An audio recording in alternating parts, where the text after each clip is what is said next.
So I wouldn't say there's any particular one that's the biggest structural driver in demand in Europe right now. That is pretty broad-based.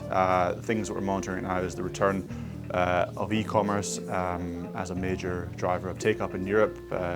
Took a lot pre-COVID and during COVID, took too much space, and now they're coming back to the market as we're seeing e-commerce penetration rates pass through previous peaks. At the same time, we're seeing the emergence of nearshoring as a long-term trend. Defence and modernisation are the main drivers right now. So I think the main challenge going forward is going to be the higher for longer rate environment in Europe.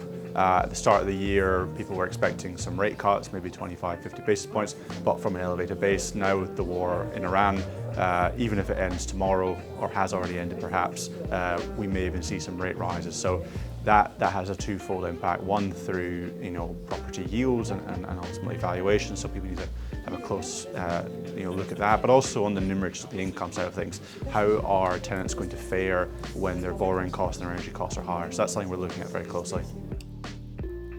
I think there's a real opportunity right now to focus on income as an asset class. A lot of people are focusing on subsectors in industrial or kind of like risk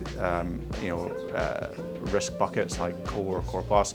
But income as an asset class I think is underserved, and especially given the risks in terms of interest rates, in terms of volatility, uncertain outlook. Having really strong income that is safe, secure and predictable and inflation protected as well, I think is something that is invaluable in the current climate.